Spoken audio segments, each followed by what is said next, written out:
This is Sacktown Sports. It's time for game night, getting you ready for Sacramento Kings basketball. He's got the bucket! Game night is presented by Power Business Technology, your locally owned and managed Toshiba copier dealer. Contact them at 844-POWER-BZ or visit them at powercopiers.com. Here's your host, Scott Marsh, alongside the high flyer, Henry Turner. And a very pleasant good evening to you. Welcome into game night right here, coming to you live from the Sacktown Sports 1140 studios. Scott Marsh along with the high flyer Henry Turner, taking you until 6 o'clock tonight. Kings Live pregame, 6:30 tip. Kings and Clippers. Sacramento looking for their first win tonight against the Clips. Game will be down south in LA. Kings coming off the 127-122 win to start the second half of their season, or at least the half of the season after the All-Star break. Not really the second half of the season. We're almost in the final third for the Kings now, but getting the win at home, 127-122. High Flyer, first of all, it's just good to see you. We have not seen each other since the All-Star break. Yeah, no, man, you've been gone. Been traveling. Must be nice, man. Give me some of that bonus money, some of that per diem money. Share it with your boy. I've seen a lot of the Central Valley of California. So, so if you want to call it glorious travel, you go right ahead. Hey, you know what? Hey, that's a life of a basketball analyst right there. There you go. If you want to join us, you can today. Beautiful day outside if you're in your car. It is nice outside. Oh, it's awesome. I mean, I went to the Bay yesterday, and it was just like sunshine all the way through. Spring is starting to kind of peek its way out a little bit. Drove by McKinley Park on my way up here. Place was packed. See, this is why I love California. Mm-hmm. I mean, you know, the sun, being outside, you know, you can always hit a beach or two. Can't beat this, man. Life is good. Life is good. So if you want to call us, please do. We'll take your call at 1-800-920-1140 or 916-339-1140. You can text us as well. We're up and running. As always, in the YouTube and the chat room, you can comment in there, and we'll be talking there during the breaks also. Big day in the NBA, lots of stuff going on. And before we even break down Kings and Spurs, the NBA just came down and leveled some heavy penalties for that altercation between Miami and New Orleans. We're not going to be seeing Jimmy Buckets tomorrow night here in Sacramento. He is suspended. He's got suspended. Okay. Yeah.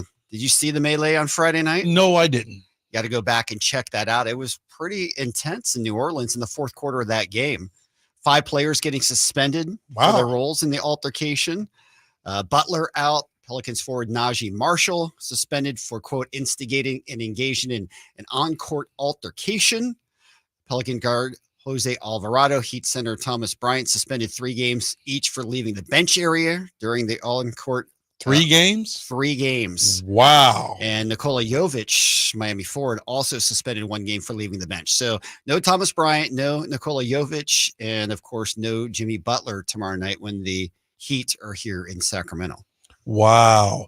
That's crazy. I mean, you know what? The league ain't playing, man. I mean, unless you're Draymond Green, then you get a longer leash. But, you know, for something like that, for leaving the bench 3 games? Yeah. Woo! No doubt. And it felt like it was a situation that really could have gotten out of hand because both teams were ready to get it going. And Jimmy Butler wasn't backing down at all. I mean, it did clear after about a minute and a half, but it was some tense moments there in the fourth quarter. Yeah, I'm about to go back and watch that. Yeah, you got to check that out. Got to check that out. All right, so that's tomorrow night, but let's focus in on what happened on Thursday. Kings come out of the break. They get the 127-122 win.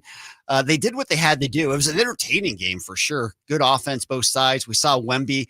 Guess we got to start it there. I didn't get a chance to talk to you, but you've seen Wemby in person now. What are your thoughts after seeing him up close and personal? Oh, he's still a freak. I mean, you know, his size and his skill level is what really, you know, stood out to me, Scott. You know, I got a chance to see his pregame workout, and this dude handles the ball like a guard. Yeah. I mean, really handles the ball like a guard. You're watching him, you like, okay, he's 7'4", but the way he's handling this ball, he's doing the Steph Curry drills, you know, so he's definitely something special. No doubt. And on Friday night, he became the youngest player ever to put up 5 categories, putting up 5 or more, you know, in terms of points, rebounds, steals, blocks, and assists. I'm gonna tell you this. The 5-5-5-5-5. Ah, And Moses Malone add one. add one, right? I will say this, Scott.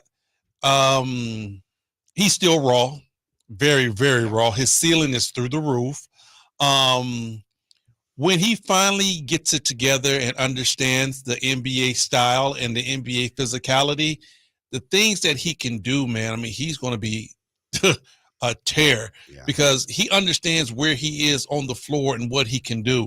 I mean, I watched him do drills to where once he got into the paint, it wasn't a putting the ball down on the ground at all. It was just stretch out and get to the rim. I like that about him. Yeah, he was impressive in the Spurs. All 5 starters had double figures. There wasn't a lot of defense in that game. Obviously, Kevin Huerter came out and had a nice game. The Kings, I kind of felt, did enough to get the job done. They closed it out.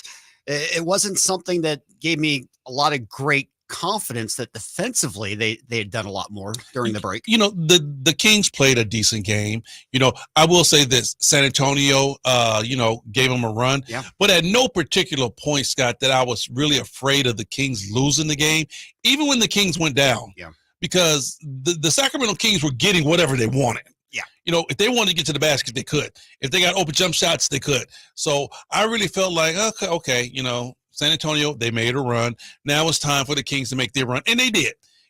But was I just like through the roof about their defensive effort? No, not really. No. Now, De'Aaron Fox made the defensive play of the game late in that game with that block shot. That was impressive. It was fantastic, and certainly may have saved the game. You know where that came from, though? No. He didn't get the call on the other end, and we talk about this repeatedly. That was pissed off Fox, you see. Yeah. He was heated. He was upset. And whenever De'Aaron gets upset, he shifts it to another gear, and you see something spectacular defensively. Yeah, here was Mike Brown afterwards. His quote was, "I think Foxy can be one of the best two-way guys to play in the NBA. I coached him at a camp when he was high school. I'll never forget. I was just amazed at the strength for a smaller guy. He's wiry thin, but he's wiry strong too. So when you're that athletic, you're that quick, you're that long, you can be a great defender," which we all know. And I think it's just a matter of like seeing it. I think Mike Brown's challenge to Fox and is for 48 minutes of it. And to Fox's credit, we've seen that for a good portion of the season.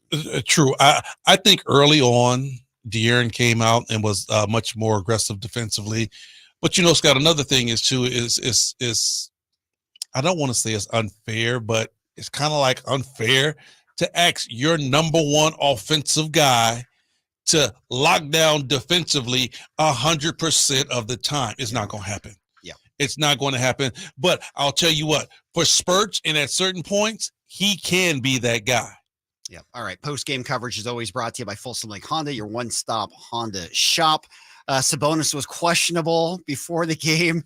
We knew he was going to play. And, of course, we just knew he'd put up his 38th straight double-double and his 19th triple-double. Wow. I mean, all I can say is wow when you talk about what he's doing, the numbers that he's given his basketball club, and the way that he was so brutally disrespected for the all-star team. That was ridiculous.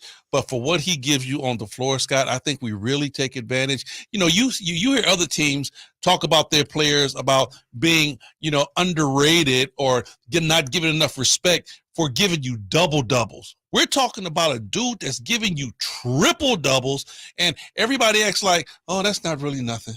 Yep. We take it for granted. There's no question there. Yeah, we take it for granted, but the league looks past it also like, but they always got something but when it comes down to Sacramento. Yeah, no doubt. And Sabonis just continues to deliver and be Mr. Consistent for the team. Harrison Barnes kind of went back to where he was prior to the run before the All-Star break. 5 points for Barnes, just 5 shots, 4 rebounds, no assists. Only played 17 minutes, which was interesting. That's going to hurt the Kings, though. That is going to hurt the Kings. Whether you're saying, he's not playing, he's off the floor, they depend on him, Scott. Those 14, 16 points, the Kings depend on Harrison Barnes to be able to give them that, his defensive presence out there, him being able to be a veteran, a leader out there on the floor. They need that. So when you take him off the floor, that really hurts because the guy you bring in might not give you Harrison Barnes numbers or what you expect Harrison to give you, and now you're missing. Yep. All right, our look at the points in the paint brought to you by RT Painting, your trusted and reliable painter in this market since 1998. Both teams had over 70 points in the paint. It's only the second game this entire year where that's happened, and I think that spoke again to the relative lack of defense in that game. Like, what wasn't too big of a defensive juggernaut out there, but all in all, NBA game. A lot of young players for San Antonio. We got a chance to see a lot of good up and coming talent. Had a chance to see Popovich still do his thing while he's still teaching. And then again, the Kings took care of their business. So, I'm not going to look at this game and say, well, Sacramento didn't do what they need to do. They did. Yeah, they won. Bottom line, they're 9 games over 500, 32 and 23, 16 at 9 at home. And for the Spurs, this is a much better team than when the Kings played them in November. Because they're getting time together, a bunch of good young talent, and they're learning how to play. They're building a team around Wemby. Popovich is back inspired because he's looking at, okay, I have a unicorn in this league, a once in a generational type talent. How can I just walk away from this and not give this guy, what I have to offer in the game? So, it's just one of those things to where all good teams at some particular point, they have to reinvent themselves. Yeah, they do. And speaking of Pop, he signed a 5-year contract extension. Yeah, he want to be around for the Wemby. You think he'll work that entire contract out? I think we all understand he's got a lifetime contract, right? Oh, no doubt. No doubt. I mean, he's a Hall of Fame coach. Yeah, of course. I mean, one of the best coaches ever came to the league. I give him 3-4 max. Because after a while, I mean, even with Wemby and, he's teaching him, he's still trying to build something around him. Man, Pop had done this for a long, long time. Yeah. So I bet it's, for a certain situation, I know it's getting old. You want to spend more time with the family, yada, yada, yada. But, you never know with Pop, man, because he has that grind. He has that dedication to the game. So like I said, I would give him 3 for sure. And he's got the franchise piece now. San Antonio only has 11 wins this year. They're going to get a high draft pick again going into next year. When you look at the Spurs, how far out do you think they are before, 1, getting back into the playoffs, and 2, being a team that can start competing in the Western Conference? I give it 3 years. Okay. All right. I give it 3 years. I give it to where Popovich gets that team back to where they need to be. They're pretty much a contender in the West, and they're making a playoff run, and I think he'll hand it off to somebody else. All right, well, enough Spurs talk. When we come back, we'll focus in on the Kings again. It's the race to playoffs now. So much going on for Sacramento. They're 9 games above 500, but they're still not in a playoff situation. The Western Conference is just crazy competitive right now, so we'll talk about their place in it all. And, of course, tonight's opponent, the Clippers, they're not only looking for a top 4 seed, but they're looking maybe to get that number 1 seed. We'll talk about the Clips and the matchup tonight as well. It's game night. We're underway from the Sacktown Sports 1140 studios. Keep on listening. We'll be with you until 6 o'clock tonight.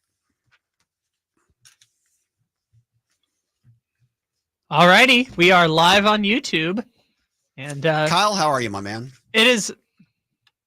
It's going wonderful over here. Okay. I took an extended all-star break, so I've been gone for about 7 or 8 days. Good for you. Happy to be back. Good for you. What can you tell us what all you did? Or? Yeah. Drove down I-5 to San Diego. That's where I was born and raised. Okay. So go see the grandparents, do all that fun stuff for just a long week in the middle of the season. Good for you. I'm glad to hear that. Yes. Feel refreshed, recharged, ready to rock and roll for the home stretch of a probable playoff run. Were you able to go downstairs and get some Raising Cane's?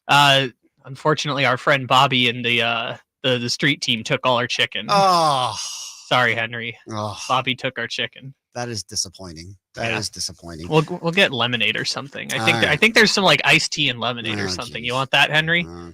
No, man. How could you ask me to do something like that without no yard bird, man? That's blasphemy. Yeah. Somebody will have to make a run Chick-fil-A somewhere. Yeah, I think you're right. Popeye somewhere. I think you're right about that. All right, what do we got going on in our chat room here?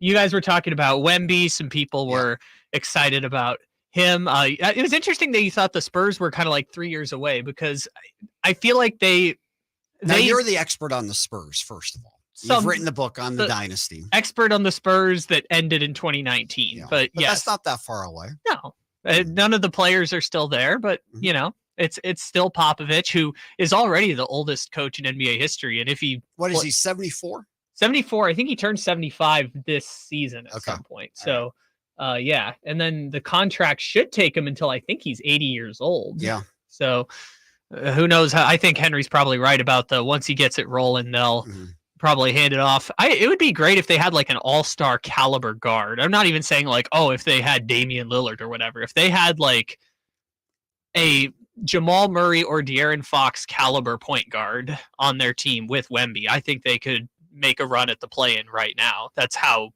transformative I think Wemby is. Well, Vassal's playing much better for sure. Sohan's coming along. Champagny is pretty decent. Trey Jones has been fine at the point. He's solid. I mean, they got some pieces there. And Keldon Johnson off the bench is not terrible. Yeah, they need a couple more pieces here. We'll come back right now. Sign up today. You can win tickets to see this week's films at the Esquire IMAX Theater. Welcome back in the game now right here. Sacktown Sports 1140. Scott Marsh along with the high flyer Henry Turner.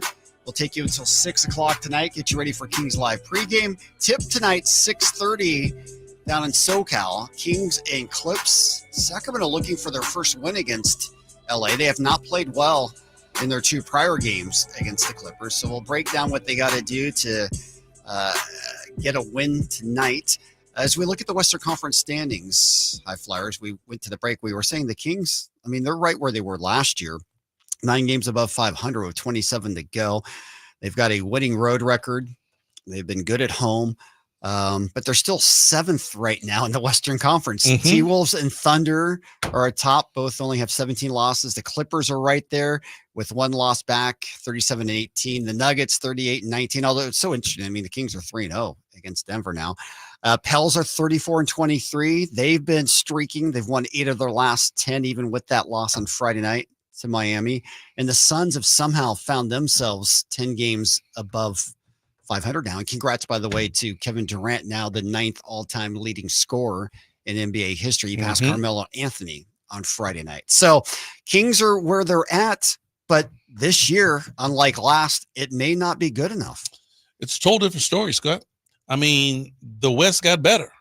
You know, all those injuries that were happening last year, these guys are healthy this year, you know, and at the end of the day, the Kings, who decided to run it back, is doing the exact same thing that they did last year. So you really can't look at them as a knock. You know, okay, they decided to run it back and they thought they were going to be able to, you know, make a couple of changes, make things work. Well, they're still playing good basketball. They just haven't taken a step forward. They're still in the same position, but everybody else that was in that league got better. Or maybe I need to put it like this, say they got their guys healthy. Yeah, no doubt. And even when you look below Sacramento, I mean, the Mavs have won 7 of 10. They're only 1 game back of the Kings, currently sitting in 8. And Kyrie is healthy. Luka's having an MVP caliber senior. Don't look too far behind now, because the Warriors have won 8 of their last 10. They're winning at halftime right now. They're only 3 games back of the Kings in the loss column. The Lakers are trying to find their way. Lakers are now 3 games over 500. So they've won 7 of their last 10. I mean, so there's your top 10 teams right now. Yeah. And, you know, and it's not like it's going to be a cakewalk to the end, you know, but I will say this about the Sacramento Kings, Scott.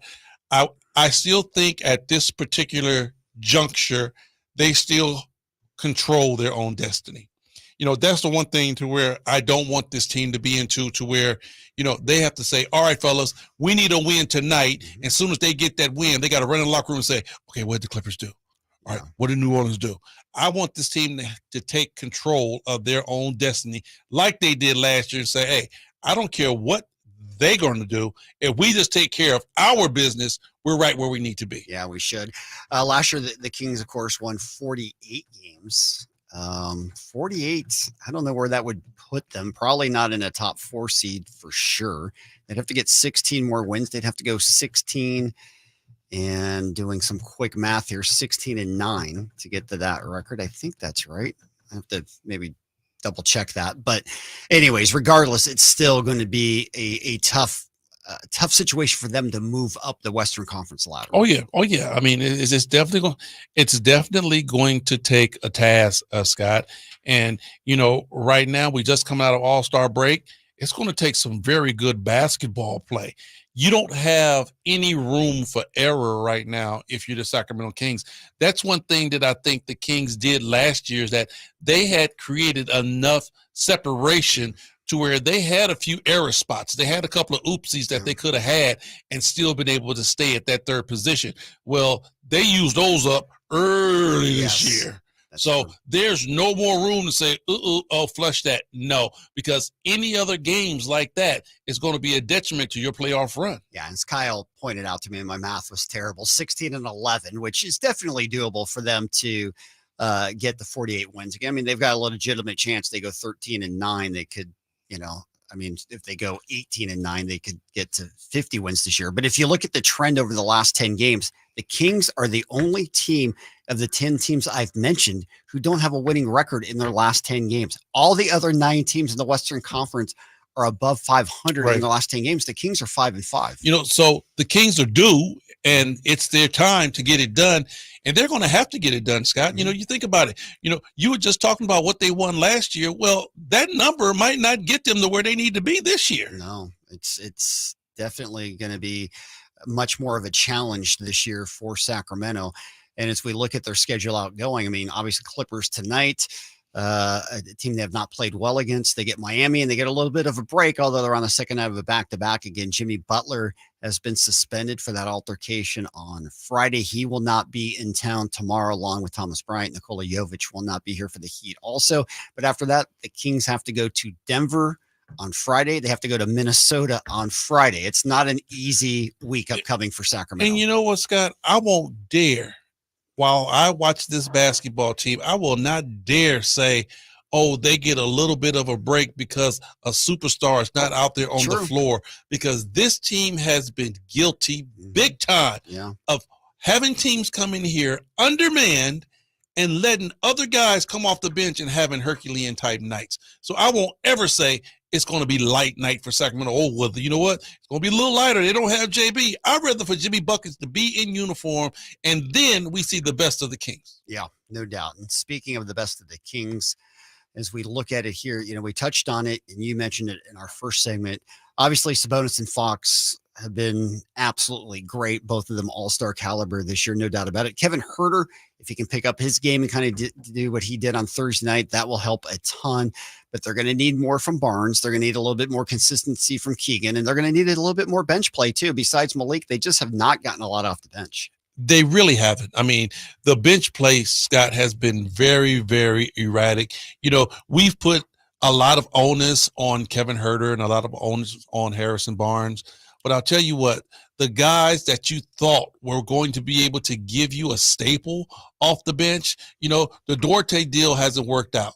All right. Trey Lyles has been hurt. He really hasn't played the exact same way he played last year. The two big guys, all right. You got Lynn, you got McGee. They're going to be who they're going to be. But the one person that they really depended upon to give them a boost off the bench, and no one is saying nothing about this guy, is Sasha Vezenkov. Yep, who is injured right now with the ankle sprain. He's not going to be available for probably at least another week or two. And speaking of Alex Len, he's questionable for tonight as well. But you know what, Scott? Even with him being injured, I understand he's injured. Cool, you're off the floor. Yep. But still, from day one when he walked in up until the day he got injured, he still wasn't the guy that the Kings had expected him to be. No doubt. I honestly felt that he was going to be a top 8 player for this team throughout the entire year, beginning as he got integrated, and that never happened. I mean, Scott, if you really want to keep it 100, it was a lot of people in the organization that was talking about it's only a matter of time before he was starting. Wow. Okay. Because they held him just that high. Yeah.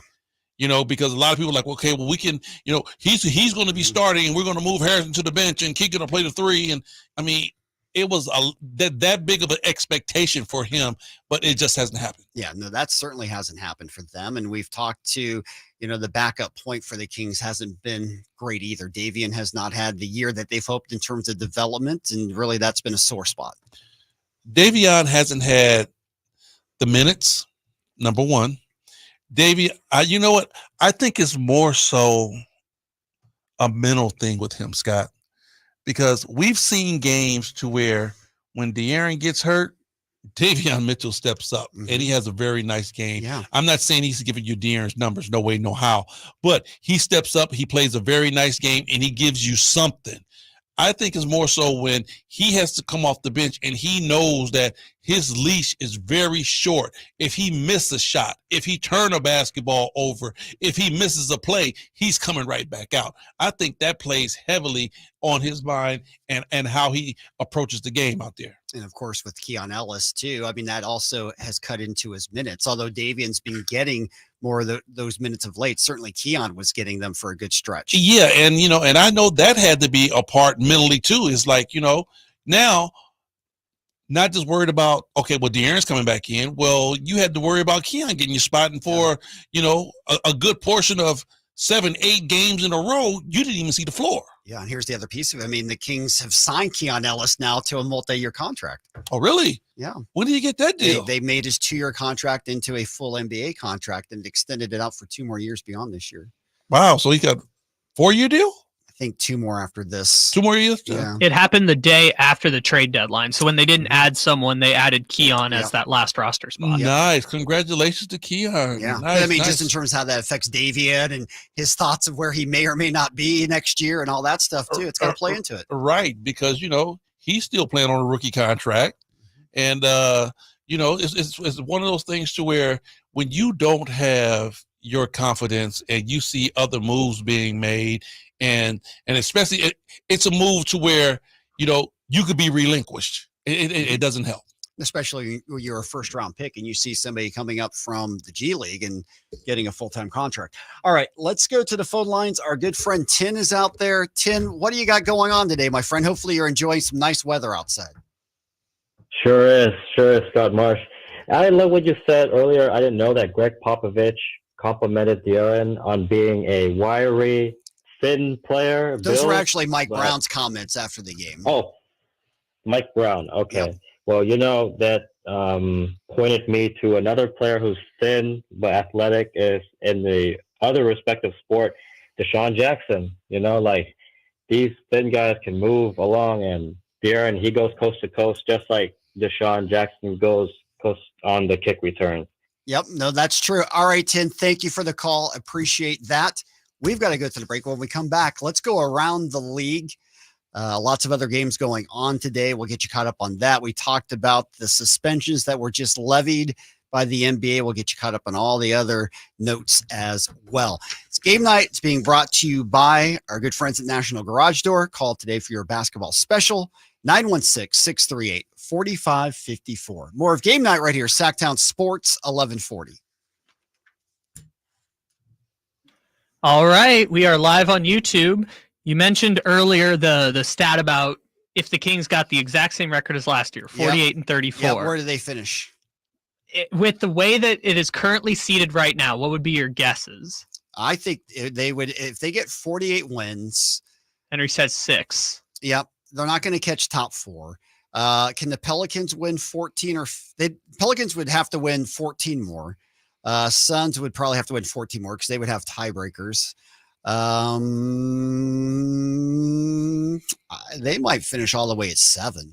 It's a dead tie at 6 between Phoenix and the Kings at the current pace, which I would have gone to tiebreakers, but it's 2-2 right now. Right, between that game the Suns in April and could determine everything. The Kings and Suns play the second to the last game of the year. Yeah, I think it's the last home game. It's the second to last home game. Okay, so they play a home game the last game of the year. But yeah, so because the weird, they play Portland to finish the year.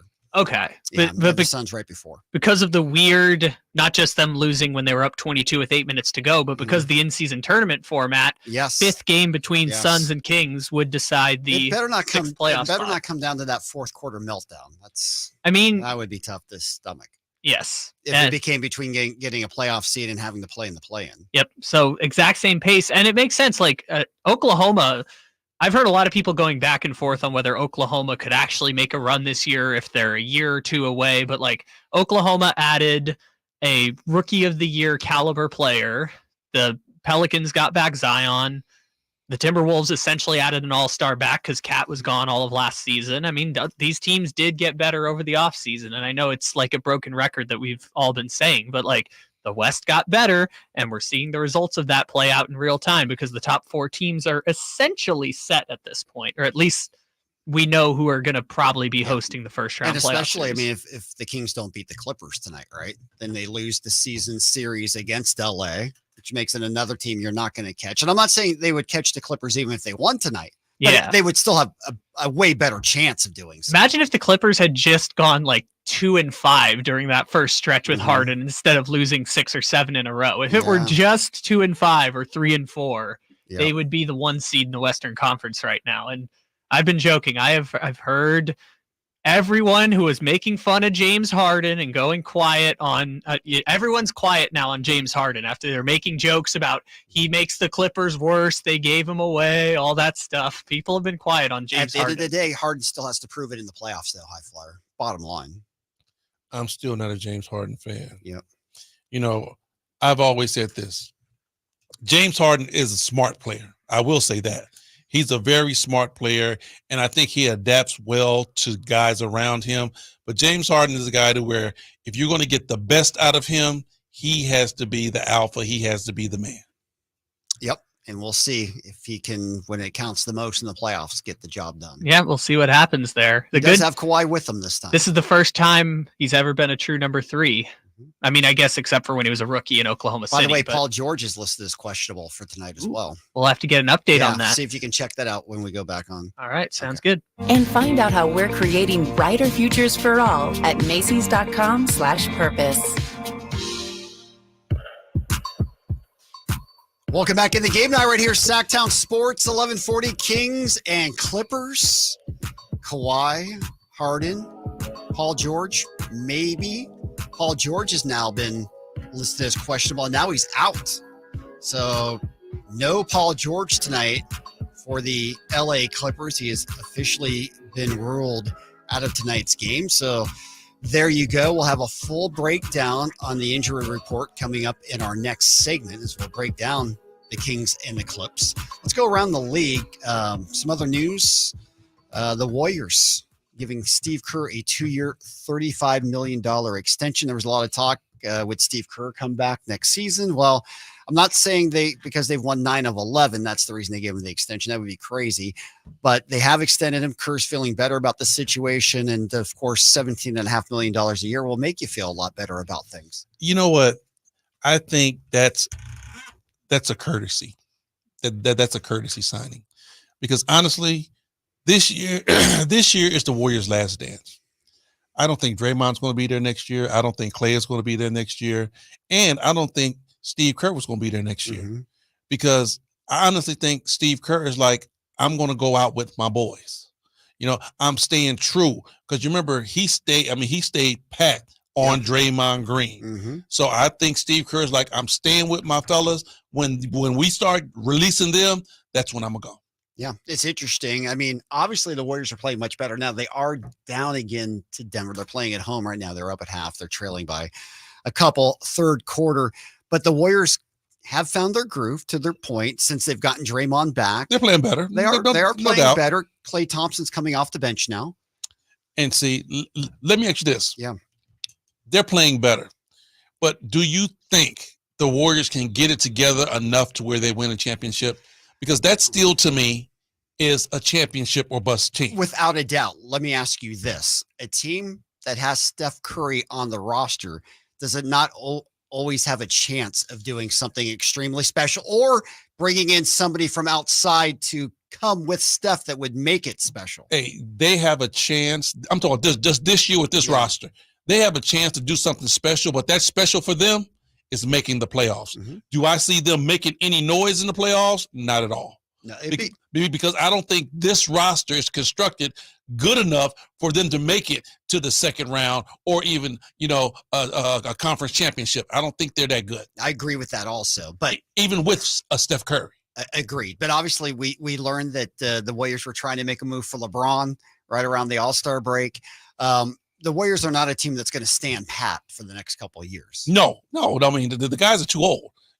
They're, like I said, they're definitely going to have to make what I'm trying to say is with Steph Curry there, they're going to try and make a championship run again with a different combination, right? I don't even think so. I think when they make this change, it's going to be Steph Curry with a bunch of young kids, and then they're going to be like, Steph, if you're ready to leave, we'll move you, but we won't ever move you without you wanting to go. Okay. Let's see here. Other NBA news as we look around the league. Doc Rivers today getting booed in Philly. Oh, good. Walking returns, no surprise to that one. What do you make so far of the Bucks with Doc? It's been rocky to say the least. They look good today. Yep. They look very good today. Dame Lillard is getting his stride. The Bucks just needed a little bit on the offensive side, and with them getting Dame Lillard, and Dame's a very smart player. He's not a guy that is going to be like it's going to be me and the rest of the Bucks. He will defer to Giannis a lot. So they have a legitimate team. I like Boston the best coming out of the East, but I'll tell you what, Milwaukee is right behind them. When you look at that team, you say, okay, yeah, they can come out and they can possibly win a championship. Yeah, they rolled Philadelphia, of course, an unbeatless Philadelphia team, 119-98. They're so far behind in the standings from Boston. Obviously, they're not going to catch them for a top seed by any means. They'll have to do it winning a game in Boston if that's the case. And when you look at the Celtics, I mean, they're 45-12 right now. They're 26-3 at home. They're 19-9 on the road. They've won 8 straight, 9 of their last 10. This team is rolling. They're playing great basketball. They have a great basketball team. Their coach is a very, very good coach, young coach, but hey, he understands his team and he gets those guys to play at a very high level. And then, he has 2 legitimate all-star players, and then with a bunch of good complementary players. When you start talking about Middleton as a complimentary player, you still have Al Horford, Porzingis. Porzingis is the X factor for them. If he can stay healthy, they're going to win the championship. Yeah. By the way, in the Warrior Nugget game, Jokic in the mid-third quarter has registered a triple-double. Over 6 minutes to go, he's got 21 points, 11 rebounds, 10 assists now. And the way he has it, you like, is this dude really an NBA player? Come on. I mean, the way he lumbered, but I love to watch him, though, because I like the way he works. I mean, he really gets the job done. And then, we're talking about the ex-champs. We don't give them enough credit. We always still talk about, this is what the Clippers are going to do, and the Warriors are getting it together. We don't talk about the ex-champs. They haven't lost anything yet. No, they haven't, but they haven't beaten the Kings yet this year either.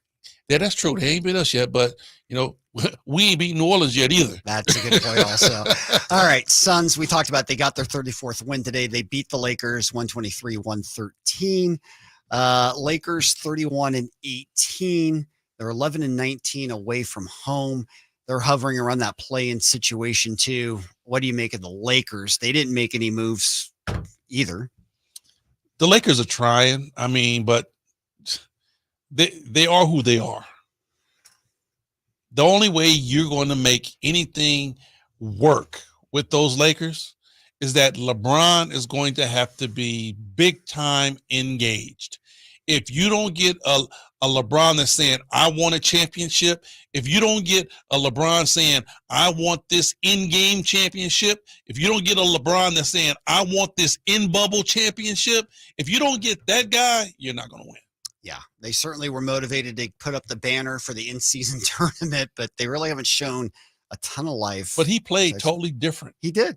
In-game games. Yeah, he was a total different dude because that's what he wanted. Yeah, and how about he sat Thursday night at Golden State, played Friday night against the Spurs after having all that time off for the All-Star. I mean, he was in the game, but that wasn't a game, of course. So it was interesting that he chose to sit against the Warriors, but play the next night against San Antonio. I'll tell you, it's all about how much LeBron is going to be engaged. Yeah, that's what it always comes down to with the Lakers. Speaking of the Pels, they're leading the Bulls right now 82-77. This is a Pelicans team that's finding their stride as well. Pelicans have won 8 of the last 10. Pelicans is a very good team. Last year, I mean, all of our fans want to get stuck on what we did last year. If you look at what they did last year, they were the number 1 seed until they started dealing with injury. Injury is something that you really can't plan for. But, when they had all of their pieces together, boy, they were rolling. Yeah, they were. And they're starting to roll again. And they're healthy. And that's a team to contend with, no doubt about it. And as you mentioned, obviously the Kings have had 0 success against them so far this season. All right, looking at the remainder of the schedule, San Antonio's in Utah. The Jazz are blowing out the Spurs early on, 39-21. Hornets are in Portland to take on the Trailblazers. As we said, the Bucks won today. And also the Mavs lost in Indy 133-111. And the Cavs beat the Wiz 114-105. All right, we'll take the break. When we come back, we're going to look at Kings and Clippers. We'll break down LA, where the Clips fit into everything. And we'll look back to a year ago, because it was 1 year and 1 day to that great game last season, that 176-175 double overtime game. That was on February 24th of 2023. Are we going to see one of the all-time great games tonight? We'll find out. All right, Game Night's being brought to you by Power Business Technology. Experience how the power of family can help your business office equipment needs today. Contact them at 844-POWER-BZ or go to powercopiers.com. More of Game Night right here, Sacktown Sports 1140. All right, we are live on YouTube. So Paul George, it's a knee injury he's out with, and they're going to have Norman Powell start in his place tonight. So Powell is available because he was also listed as questionable. Yes, Norman Powell is available. This is according to Ty Lue, so I guess that's the best source you're going to find. That's a pretty good source. Yeah. But normally, Scott, you go to all these pregame press conferences for Mike Brown. Normally, Mike Brown isn't the one who's like, oh, yeah, this player's going to be out and this player's starting and all that stuff. Generally speaking, no, he doesn't answer that question. Kevin Lewis with National Garage Door. There we go. Well, we like Ken Lewis from National Garage Door. I just talked to the big cuz. He said, yeah, PG is out for sure. Okay. That was from Brian Shaw. All right. Hey, that's the best inside source right there. Perfect. Hey, you got to have people on the inside. So if my math is correct, it's Westbrook, Powell, Kawhi, Harden, and Zubac, I believe, is the starting lineup. That sounds right to me. Yep.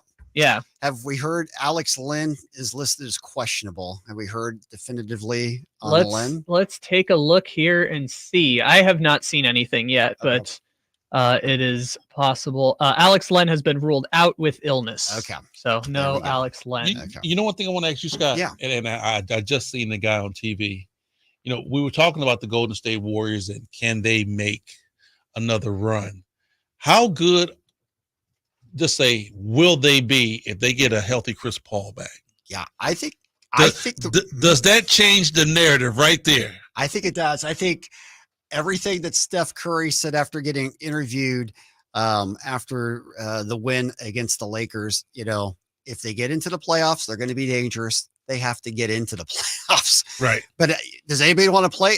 Case in point, Sacramento. Do they want to play the Warriors? I mean, I'm saying, but with the healthy Chris Paul, that's just one notch up. That changes the narrative big time. It goes from they don't have much of a bench unit to all of a sudden their bench unit, they can be flexible with different options that they have. And I think that's going to make people who are saying, oh, the Warriors have no depth. It's going to make it a little less so if you have Chris Paul coming off the bench, because as much as I am not the biggest fan of Chris Paul still, he is going to transform what they do. And I still feel like, if you get a healthy GP2, Moody contributes off the bench, Looney, whether he's starting or not, Wiggins, if he can get it going, Kuminga's playing. They got plenty of depth. But think about what comes off your bench. Chris Paul comes off the bench, all right? You have GP2 comes off your bench. You got Clay coming off the bench now. Yeah. Then you got Wiggins or Looney or Moody coming off the bench. Hey, they got a nice look. We didn't even mention Henry's favorite player, Podziemski. Yeah, who's been starting. I like him. I really like him a lot. And Jackson Trace Davis? I think we're mixing a couple names. It's Trace Jackson Davis. Yeah. I mean, but he's been fantastic.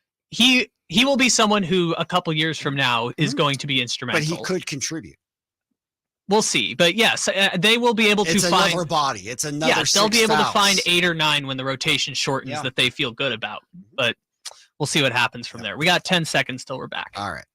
8112 or go online to rtpainting.com. That's rtpainting.com. RT Painting, your trusted and reliable painting contractor of choice. Welcome back into Game Night right here, Sacktown Sports, 1140. Scott Marshall on with the high flyer, Henry Turner. It's our final segment, getting you ready for Kings Live pregame. Jason Ross is in with the high flyer for that. G-Man joins. G-Man will have the call tonight, 6:30 tip on a Sunday night in SoCal.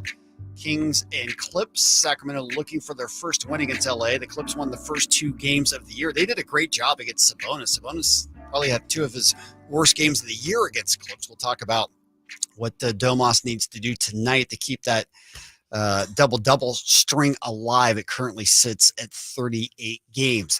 Game Night's being brought to you by the Big Brothers and Big Sisters of Sacramento. If you have a heart of service, you want to do something good in our community for kids who could use a mentor, this is a great program for you. Find out more about it. Call Big Brothers Big Sisters at 916-646-9300 or visit the Big Brothers and Big Sisters of Sacramento at bbbs-sac.org to learn all about being a volunteer mentor. All right, let's talk about the injury report first for tonight, as we do have official updates on that. Our injury report is always brought to you by the Arnold Law Firm, providing justice for you since 1975. If you're injured, call the Arnold Law Firm at 916-777-7777. For the Kings, no Alex Len. He has been ruled out with illness. And that will be tough tonight because the Clips are obviously big inside with Zubats. So I'm sure he would have played if he had been healthy tonight. And obviously, Sasha Vinzakov still out with that grade 3 ankle sprain. For the Clippers, Norman Powell was initially listed as questionable. He will play tonight. But Paul George, who just in the last hour or so went on the questionable list, is now officially ruled out with his knee. So no Paul George tonight. We won't see the big 3 with Harden, Leonard, and George. Westbrook, if you want to consider him part of that, will still be there. Henry, your assessment of the Clips. I mean, this is a team, as we know, Harden came over. They were terrible to begin with. Everybody panned the trade. They certainly have figured it out since. They've gone on a tear. They're 19 games above 500, now 37-18. Are they one of the elite teams in the NBA in your mind? Oh, no doubt. No doubt. I mean, they have too much firepower to not be an elite squad. And they found a way to keep everybody happy. They found a way to play good basketball. And I kind of figured that was going to happen because everybody that's on that team has a very high basketball IQ.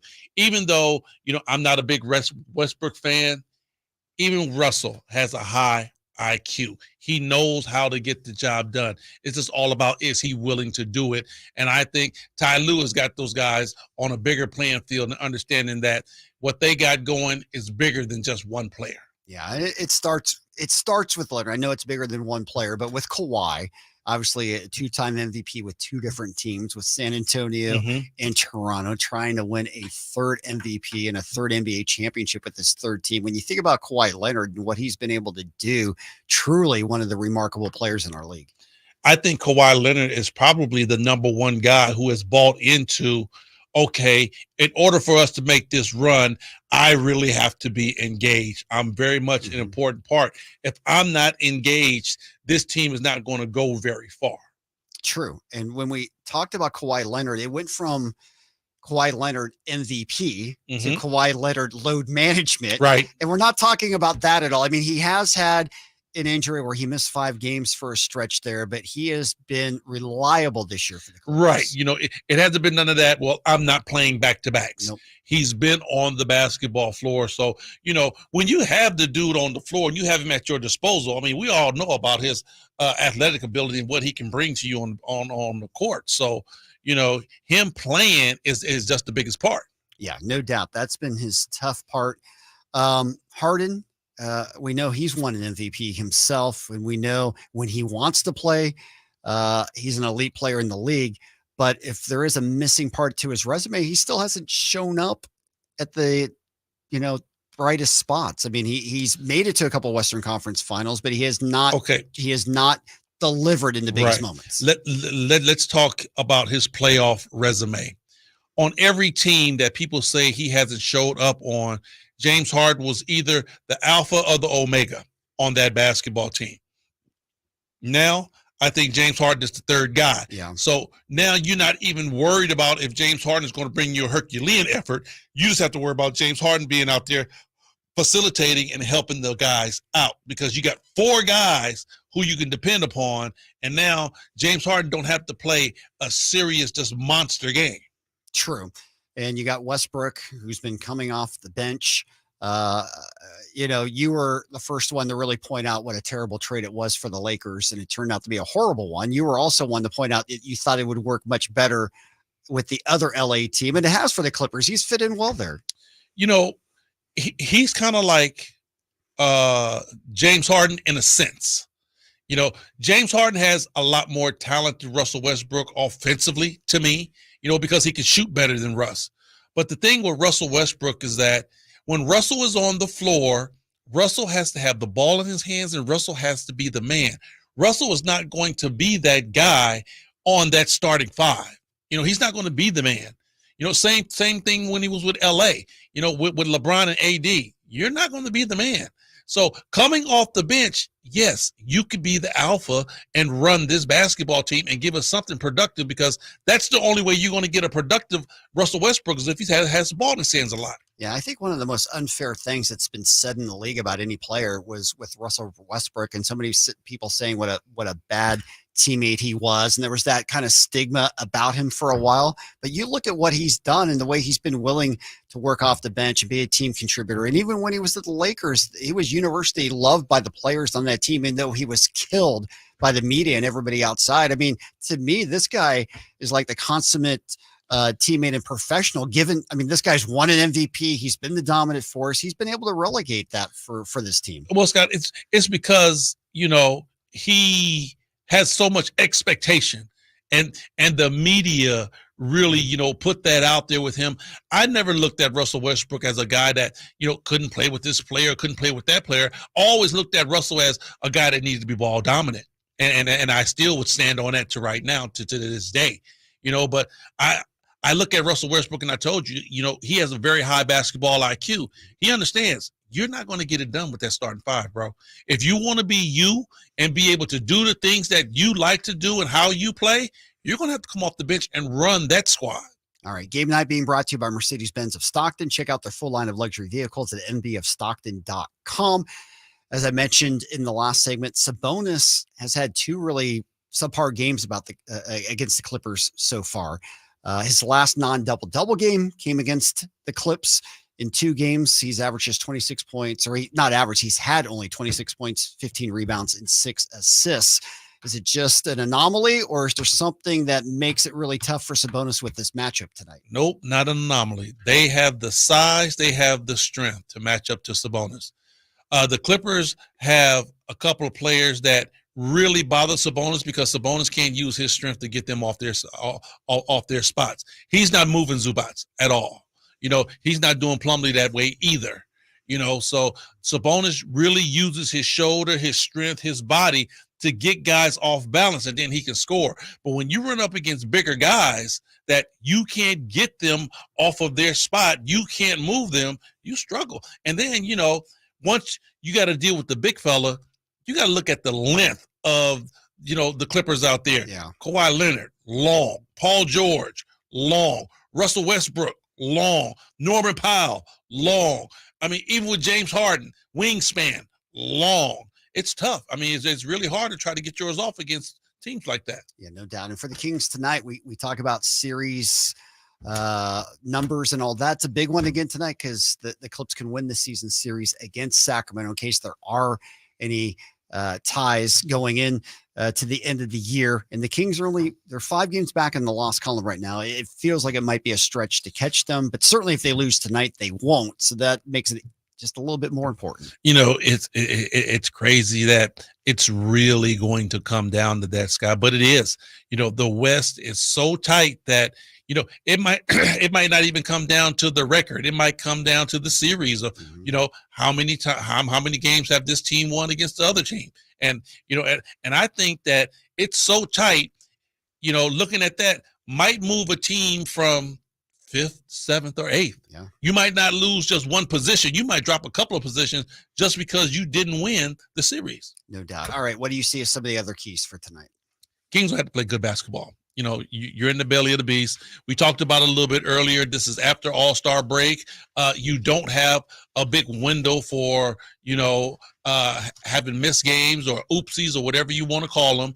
You're going to have to come out and play solid basketball all the way through. Not just this game, Scott, all the way through until the end if you still want to make that playoff push. Yeah, and bottom line is if you're able to pull off a big win tonight, you got to come back home tomorrow and finish it off against the Miami team, who we said, again, won't have Jimmy Butler. He's been suspended because of the altercation on Friday in New Orleans. All right, that's going to do it for game night.